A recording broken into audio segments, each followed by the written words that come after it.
सामायिक का वर्णन करते हुए आचार्य समंतभद्र स्वामी ने लिखा था कि निश्चित समय तक 5 पापों का पूर्ण त्याग कर देना, इसको सर्वत्र, माने 5 पापों का त्याग सिर्फ अपने घर में नहीं करना है अथवा सिर्फ अपनी सीमा में नहीं करना, लेकिन सर्वत्र जहां भी संभव है मन वचन काया से 5 पापों का पूर्ण त्याग कर देना सामायिक है।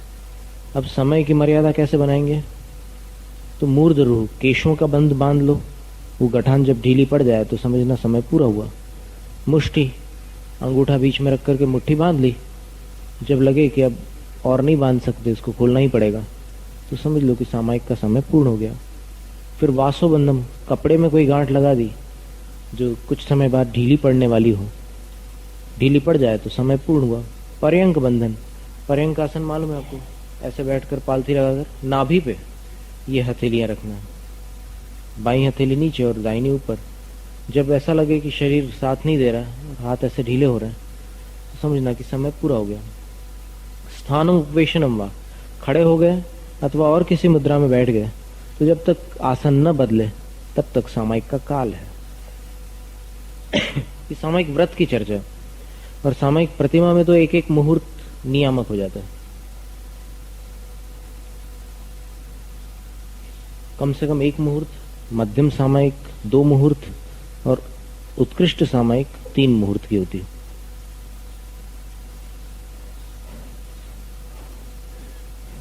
और भोजन में जब साधु आहार करने जाते हैं तो भोजन का जो जगन्य काल है वो 3 मुहूर्त है, मध्यम काल 2 मुहूर्त है और उत्कृष्ट काल 1 मुहूर्त है।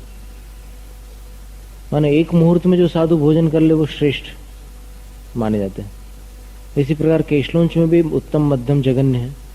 2 महीने में जो केशलोंच कर ले वो उत्तम है, 3 महीने में करे वो मध्यम है और 4 महीने में करे वो जघन्य है। सामायिक का आ गया ना समझ में? तो प्रायश्चित। और ये सामान्य जो पंचम काल के साधु हैं उनकी अपेक्षा, जो रिद्धिधारी साधु होते हैं और 1 साल तक बाहुबली स्वामी खड़े हुए हैं, बाल बढ़ गए हैं, जटाएं लंबी हो गई, उनके लिए कोई पाप नहीं, उनके लिए कोई दोष नहीं, क्योंकि वो उससे भी बहुत ऊपर की चर्या कर रहे हैं। तो केशलोंच तो एक सामान्य नियम है, मतलब मुनियों के 7 गुणों में आता है कि भाई बालों को परावलंबन से आप कुछ नहीं कर सकते, हजामत वगैरह नहीं करा सकते, तो अपने हाथ से अलग कर देते हैं बालों को। तो ये सामान्य नियम हुआ केशलोंच का। 2 महीने में उत्कृष्ट, 3 महीने में मध्यम और 4 महीने में जघन्य होता है। लेकिन बाहुबली स्वामी तो 1 साल तक के कायोत्सर्ग में खड़े थे, तब 1 साल कायोत्सर्ग में खड़े खड़े थोड़ी केशलोंच करेंगे, वो तो और उत्कृष्ट चर्या वाले हो गए।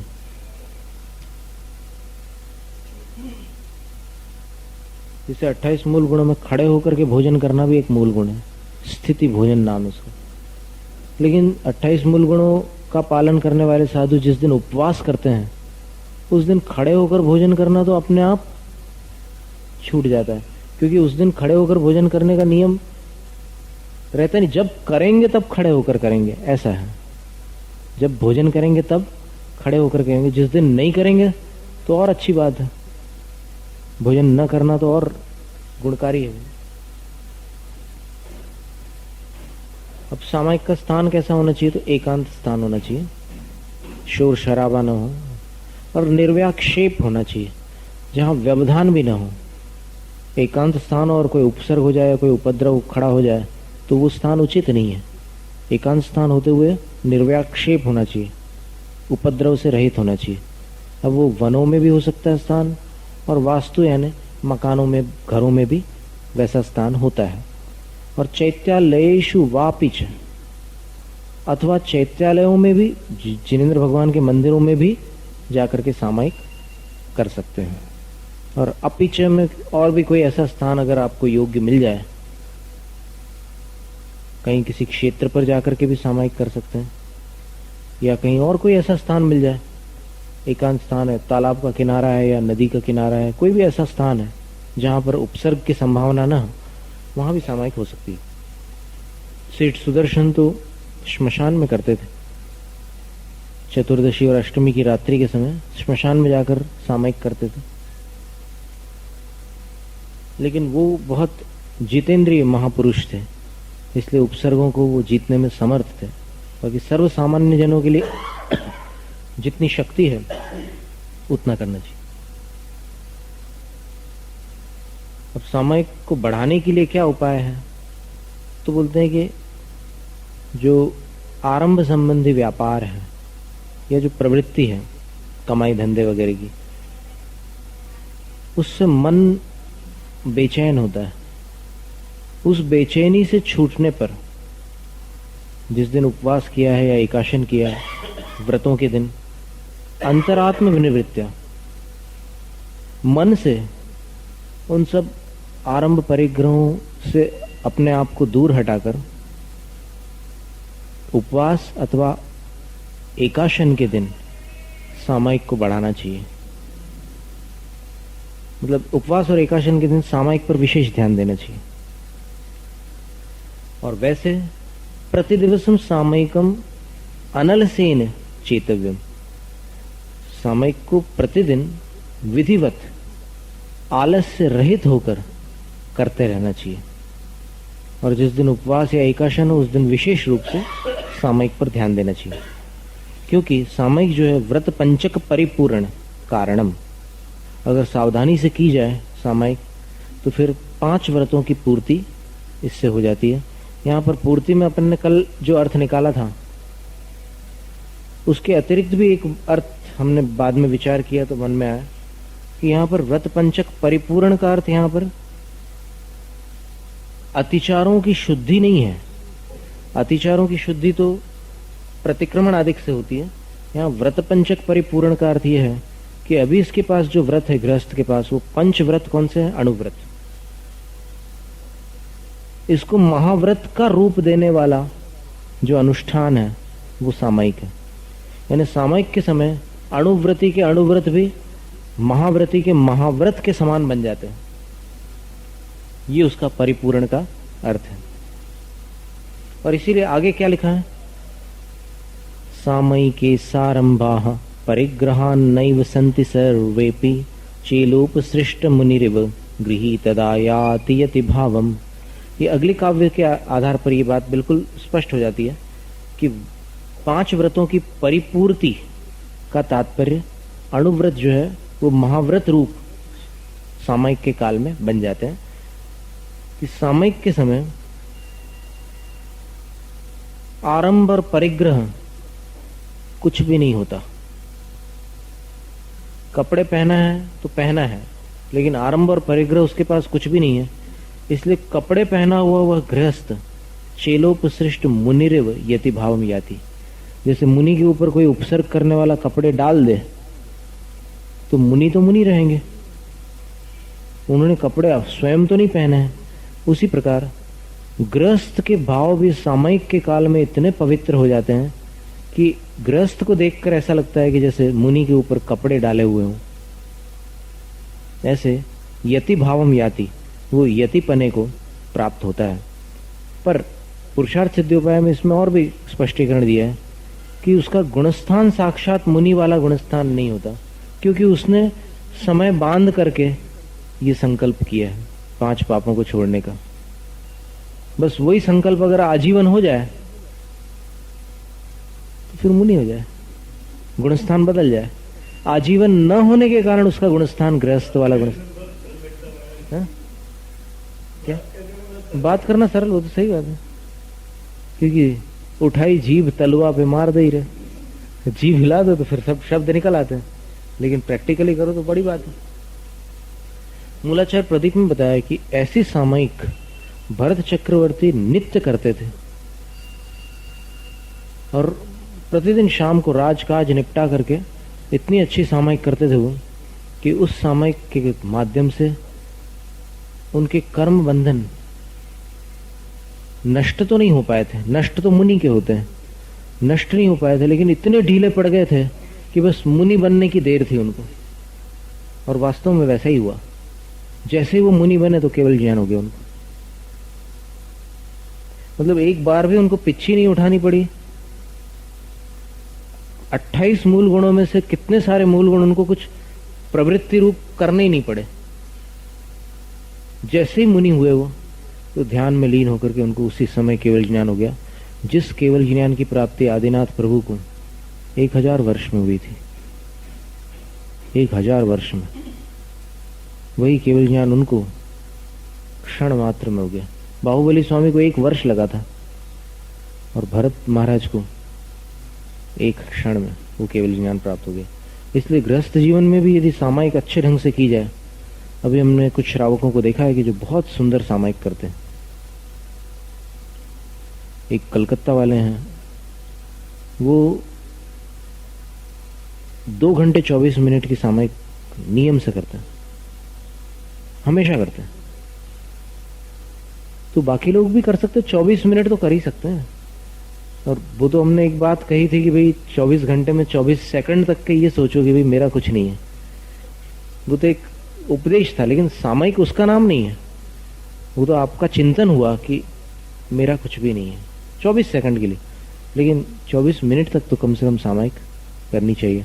और फिर वैसे देखा जाए तो ये प्रतिमाधारी सामायिक प्रतिमा में 1 मुहूर्त का तो नियम हो जाता है। और सामायिक का जगन्य काल देखो तो यहाँ पर जो काल बतलाया है, केश का बंधन, मुट्ठी का बंधन, वस्त्र का बंधन, ये भी लगा सकते हैं। कैसा? क्यों नहीं थी घड़ियां? उस समय वो रेत वाली घड़ियां तो थी। और फिर उस समय भी मूलाचार ग्रंथ में तो ये बताया कि मुहूर्त को नापने के लिए सूर्य की जो प्रकाश होता है उसकी छांव से एक लकड़ी को ऐसे गड़ा दो जमीन में, तो फिर ऐसे उंगलियों से नापने से पता चल जाता है कि अभी इतना समय हो रहा है। तो समय तो रहा होगा। वैसे 7 o'clock ये वाला जो समय है ऐसा ना होगा, लेकिन 24 घंटे और 30 मुहूर्त का हिसाब तो उस समय भी चलता है। घटी पल वगैरह जो सब चलते थे वो तो कितने जमाने से चले, निकलते ही हो। तो वो कुछ करते तो थे उस टाइम, कोई विधियां प्रचलित थी। और फिर इतने समय पर, इतनी घड़ी, इतने पल पर सूर्य ग्रहण पड़ेगा, ये कैलकुलेशन कोई टेलीस्कोप से तो नहीं निकाला था उस समय, किसी यंत्र से तो नहीं करते थे, वो गणित से ही करते थे सब। और अभी भी करते हैं बिना यंत्रों के। आज भी 100 साल के पंचांग कैसे बन जाते हैं। और फिर बिल्कुल कहीं चूक नहीं होती। जिस दिन उनने पूर्णिमा लिखी है, पूर्णिमा आप देख लेना फ्यूचर में, जैसे मान लो अभी भविष्य के 20 साल बाद पूर्णिमा कब आने वाली, चैत्र पूर्णिमा, या फिर भाद्रपद पूर्णिमा कब आने वाली, शरद पूर्णिमा कब आने वाली 20 वर्ष बाद, तो उस पंचांग में बराबर लिखा हुआ कि इतने बजे से पूर्णिमा प्रारंभ होती है। ये सब गणित तो थे पहले। तो घटी और पल का भी गणित पहले हुआ करता था, अभी भी चलता है। ज्योतिष के क्षेत्र में अभी भी उसका प्रयोग चलता है। अब सामायिक की विधि तो बता दी। सामायिक प्रारंभ करने के बाद अगर कुछ ऐसी स्थिति बन जाए कोई, तो क्या करना, मतलब कोई अनिष्ट परिस्थिति आ जाए तब क्या करना सामायिक प्रारंभ करने के बाद। तो उसके लिए लिखा, शीतोष्ण दंशम अशक परीशम उपसर्गमपि च मौन धराः सामयिकं प्रतिपन्ना अधिकुर्वीरन् न चल योगाः। ठंड लगने लग जाए, मान लो कोई आकर के खिड़की खोल दे, सर्दी का मौसम हो, तो फिर उस समय आपको विचलित नहीं होना है। अचल योगा, अपने योग से अर्थात अपने ध्यान से आपको चलायमान नहीं होना है। उसने खिड़की खोल दी, आपने देख ली, तो अब आपको उसके बारे में ध्यान नहीं करना। आप जिसके बारे में ध्यान कर रहे हैं, आप अपना धर्म ध्यान कर रहे हैं ना, और उसका ध्यान करोगे तो कौन सा ध्यान होगा? आर्त ध्यान होगा ना। कहां से चले आते हैं, बंद भी करके नहीं जा सकते। ऐसे सब दुनिया भर के कितने उटपटांग विचार आएंगे, आप आर्द्र ध्यान में चले जाएंगे। तो ये सब न सोच करके, शीत है, उष्ण है, दंश मशक है, डांस मच्छर है, इन सब परेशानों को, कष्टों को, और अगर मान लो कोई उपसर्ग भी कर ले, उपसर्गमपि च मौन धरा, मौन धारण करके, उपसर्ग के समय भी चिल्लाना नहीं, मौन धारण करके अधिकुर्वीरन्, उसको सहन करना, ध्यान से विचलित न होते हुए उसको सहन करना। और इसके लिए मूलाचार ग्रंथ में एक दृष्टांत दिया है कि एक बार एक श्रावक ध्यान में, सामायिक में, किसी वन्य प्रांगण में जाकर के स्थित हो गया और वो इतने शांत सामायिक में स्थिर हो गए, एकदम बिल्कुल लीन हो गए सामायिक में। उसी समय किसी शिकारी ने किसी हिरण को तीर मारा और वो हिरण आकर इसके पैरों में गिर पड़ा। लेकिन वो श्रावक ध्यान में इतने लीन थे कि उस समय इतनी स्थितियां बाहर, जो इतनी प्रतिकूलताएं आ गई, उस पर भी उन्होंने अपने मन को जाने नहीं दिया। वो बिल्कुल अपने अंदर में जो कर रहे थे ध्यान, उसी में स्थिर रहे। और फिर वहां पर इस गाथा के बाद आचार्य कहते हैं कि जब श्रावक सामायिक के समय इतना स्थिर रहता है तो मुनि को कितना स्थिर रहना चाहिए। ध्यान के समय अगर श्रावक इतना स्थिर रह सकता है तो फिर साधु क्यों नहीं रहेंगे स्थिर? अवश्य रहना चाहिए साधु को स्थिर। तो परिचय, उपसर्ग आदि सबको मौन पूर्वक सहन करना चाहिए। और अगर सामायिक के समय, अब ये एक अपवाद स्थिति है, मान लो किसी की प्राणांत की स्थिति आ जाए सामायिक के समय और उसको नमोकार मंत्र सुनाने वाला कोई ना हो और आप देख रहे हैं उसको, और फिर आप अपने ध्यान में स्थिर भी नहीं हैं और फिर भी अगर आप सामायिक में बैठे रहते हैं और उसका उपकार नहीं करते, तो फिर आपका मन आपको क्षमा नहीं करेगा आगे चल करके। आपको बार बार अंतरात्मा से ऐसा लगेगा कि मैंने ठीक किया या गलत।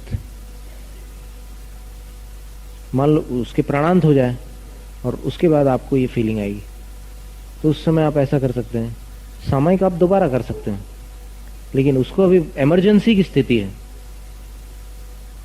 आपत्ति काले मर्यादा नास्ति, एक नीति का सूत्र है कि आपत्ति के समय में फिर मर्यादा को छोड़ना भी पड़ता है कभी कभी। तो उस समय आप नमोकार मंत्र सुना दीजिए उसको, और फिर उस समय भी आप ये सोचिए कि हम देखो, जो मन वचन काया की जो गुप्ती थी, तो उस गुप्ती रूप योग से हम विचलित हुए हैं, लेकिन हमने अपना धर्म ध्यान नहीं छोड़ा है सामायिक के काल में। अभी भी हम दुर्ध्यान नहीं कर रहे हैं, हम उसको नमोकार मंत्र ही सुना रहे हैं और फिर उसके हित का ही चिंतन कर रहे हैं। सामायिक में सत्वेषु मैत्रीं गुणेषु प्रमोदम क्लिष्टेषु जीवेषु कृपा परत्वम माध्यस्थ भावम विपरीत वृत्तौ सदा ममात्मा विदधातु, ये भावना तो कोई गलत भावना नहीं है ना। तो उसको नमोकार मंत्र सुनाने में कोई आपत्ति नहीं है। और कदाचित किसी की सेवा का अवसर आ जाए, तो सामायिक कर रहे हैं और मान लो किसी को उल्टी होने लग जाए, कोई अपना सहधर्मी व्रती है, तो क्या करोगे?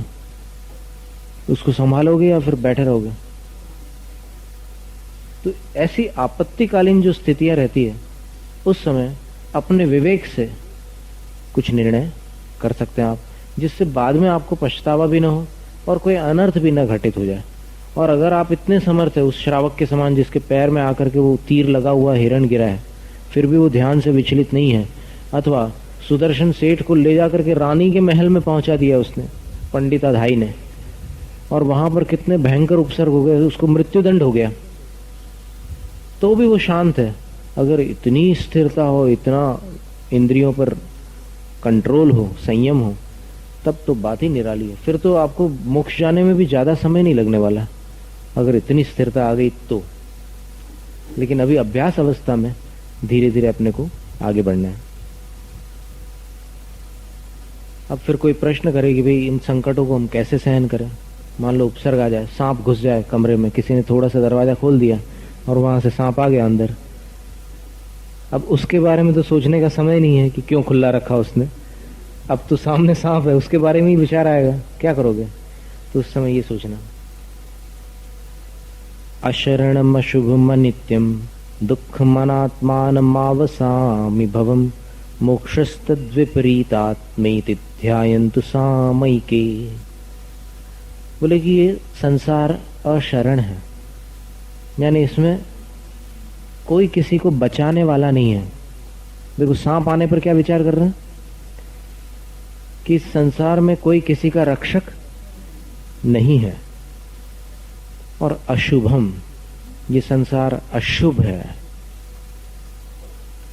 अनित्यम, अनित्य है, हमेशा रहने वाला नहीं है, अस्थिर है, दुखम, दुख रूप है, अनात्मानम, आत्मस्वरूप से भिन्न है।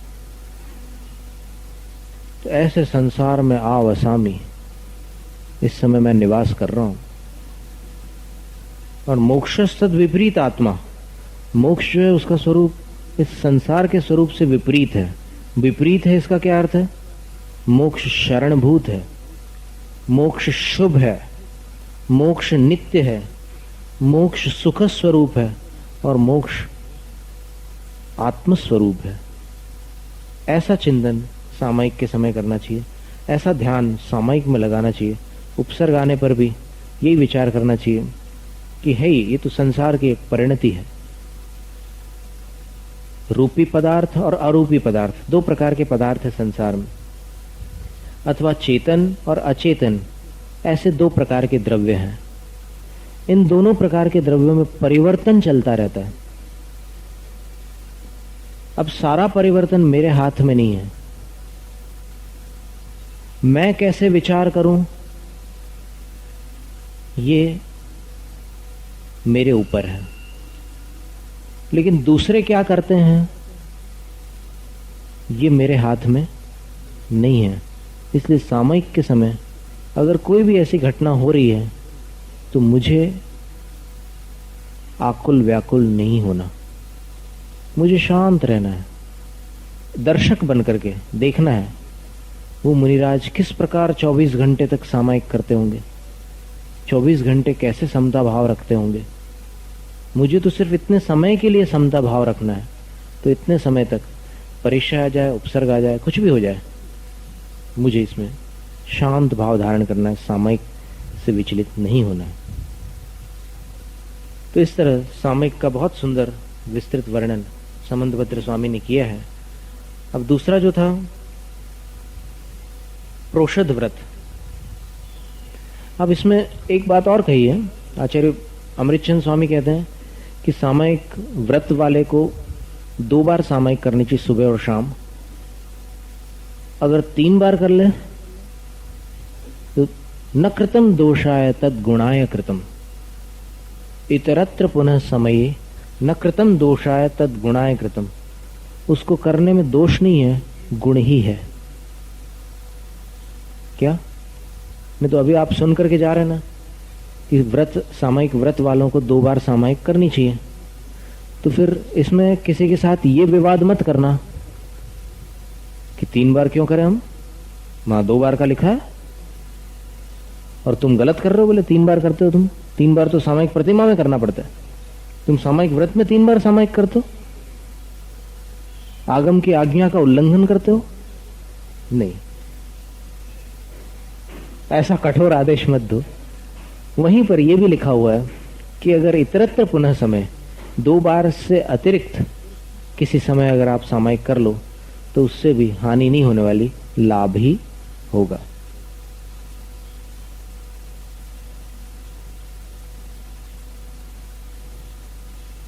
इसके बाद परव चतुष्टय माहि पाप तज प्रोषद धरिये।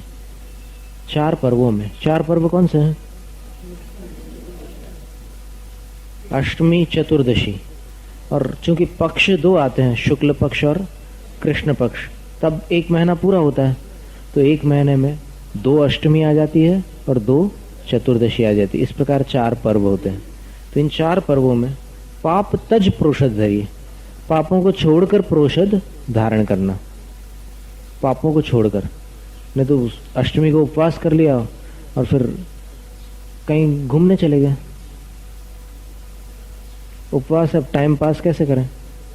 खाली बैठे बैठे क्या होगा, चलो घूम आए, कहीं घूमने चले गए। और घूमने भी कहाँ चले गए?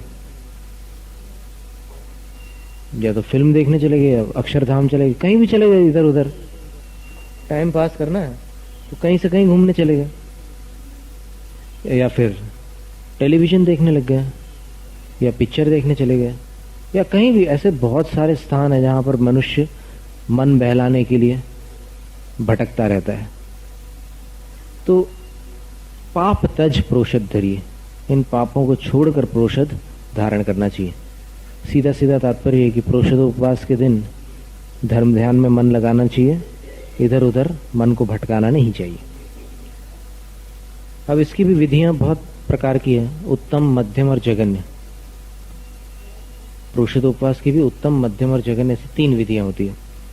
इसका विस्तार, उत्कृष्ट विधि तो विस्तार के साथ पुरुषार्थ सिद्धि उपाय ग्रंथ में दी है, और वहां पर उन्होंने बहुत कड़क विधि दी है। पूरे 48 घंटों तक आप सो भी नहीं सकते, ऐसी विधि दी उन्होंने। रात्रि जागरण के साथ वो उपवास करने की विधि दी। उसकी विधि इस प्रकार है कि सप्तमी के दिन दोपहर के समय अथवा 13 के दिन आपने 5 पापों का त्याग कर दिया और प्रोषदोपवास गृह में चले गए या मंदिर चले गए और वहां जाकर के धर्म ध्यान प्रारंभ कर दिया। अब कोई दुनियादारी से मतलब नहीं है, आपको सब त्याग करके आप वहां मंदिर आ गए और फिर विधिवत उपवास अगले दिन करना है आपको। तो अभी से आपने सप्तमी की दोपहर से वो नियम प्रारंभ कर दिया और शाम को सामयिक आदिक कर ली और फिर रात्रि में जागरण किया, किसी चटाई आदि पर बैठ करके रात भर जागे, स्वाध्याय करते रहे, पाठ करते रहे, किसी भी प्रकार से रात्रि में धर्म ध्यान पूर्वक समय व्यतीत किया। सवेरे उठ करके प्रातःकालीन क्रियाओं से निवृत्त होकर जिनेंद्र भगवान की पूजा अर्चना करके और उसके बाद फिर वो पूरा दिन 4 प्रकार के आहारों का त्याग करके उपवास के साथ व्यतीत किया। और फिर अगली रात्रि जो थी अष्टमी की रात्रि, उसको भी जागरण पूर्वक स्वाध्याय ध्यान आदि के माध्यम से व्यतीत करके प्रातःकालीन क्रियाओं को पुनः संपन्न करके जिनेंद्र भगवान की पूजा आदि करके फिर जब आहार वेला हो साधु की तब उनको आहार दान देकर फिर स्वयं आहार करना। ये उत्कृष्ट विधि है प्रोषद की। फिर वो तो होगी नहीं क्वेश्चन। हाँ, ये क्लियर नहीं हो पाया था, तो इसमें क्लियर करने की बात ये है कि जैसे सप्तमी को दोपहर में आपने संकल्प लिया तो शाम का भोजन तो छोड़ ही दिया।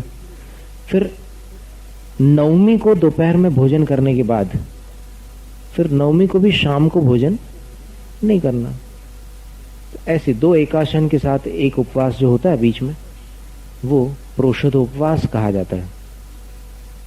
तो ये प्रोषद ये शिक्षा व्रत है, क्योंकि साधु जब भी उपवास करते तो उनका ऐसा ही उपवास होता है। 2 एकाशन के बीच में ही एक उपवास होता है। कभी भी कर ले, वो कहीं भी कौन से भी दिन कर ले, नियम से वही होगा उसका। तो ये प्रोषद उपवास की शिक्षा गृहस्थ जीवन में मिलती है। फिर मध्यम विधि क्या है? मध्यम विधि है कि उबला हुआ जल एक बार अष्टमी या चतुर्दशी के दिन पी ले। उबला हुआ जल और कुछ भी न ले, केवल उबला हुआ पानी वो अष्टमी और चतुर्दशी को ले ले। विधि बाकी पूरी ज्यों की त्यों है। और जघन्य विधि ऐसी है, अब इसमें जागरण वगैरह के बारे में विस्तार नहीं मिलता, लेकिन इसमें इतना जरूर मिलता है कि जो भोजन की विधि है, सप्तमी को एकाशन, नवमी को एकाशन और अष्टमी को गर्म पानी पी लेना एक बार। और फिर जो जघन्य विधि है प्रोषद की, तो प्रोषद की परिभाषा देते हुए आचार्य संबंधभद्र स्वामी ने लिखा है, प्रोषद का अर्थ एक अर्थ होता है पर्व, और प्रोषद का दूसरा अर्थ होता है प्रोषद सकृत भुक्ति ही। एकाशन को भी प्रोषद कहते हैं, एक बार भोजन करना भी प्रोषद कहा जाता है। तो अष्टमी के दिन या चतुर्दशी के दिन, जैसा बहुत से लोग करते हैं, एक ही बार भोजन और जल ग्रहण कर लेना, ये भी जघन्य प्रोषद है। अब लेकिन उस भोजन में 4 विधियां बताई हैं, उन 4 विधियों से करोगे तो फिर वो प्रोषद पलेगा आपका। और अगर वो एक भोजन कर रहे हैं आप एक बार और उसमें मनमाना भोजन करने लग जाओ तो फिर उसमें बाधा आएगी। वो 4 कौन सी विधियां हैं? तो एक विधि कहलाती एक स्थान। एक स्थान विधि में क्या होता है कि एक बार आप बैठ गए और जितना परोसने वालों ने थाली में परोस दिया, उतना भोजन आप एक बार ग्रहण करके फिर बाद में दोबारा कुछ भी ग्रहण नहीं करते। इसको एक परोसी बोलते हैं आप लोग, ठीक है, अच्छी भाषा, आप अपनी भाषा में एक परोसी बोल रहे हैं, अच्छा सरल शब्द है, उसमें शास्त्रों में उसको एक स्थान कहा है। कि एक ही जगह एक बार जितना परोसा गया है उतना ग्रहण करके ले आए तो फिर वो जगन्य प्रोषद हो गया। फिर जगन्य प्रोषद की दूसरी विधि क्या है? दूसरी विधि ये है आचाम्ल। आचाम्ल जो है, ये आचाम्ल विधि दक्षिण भारत में प्रचलित है। इमली का पानी और भात, मात्र इतना भोजन लेकर के वो बाकी कुछ भी ग्रहण नहीं करेंगे, फिर चले जाएंगे। तो ये आचाम्ल विधि हो गई। फिर तीसरी विधि जो है वो है कांजी का आहार। कांजी का आहार का अर्थ होता है जो चावल होता है उसके माड़ का जो भोजन होता है, मात्र उतना ही ग्रहण करके बाकी कोई भोजन नहीं लेना, ये तीसरी विधि है।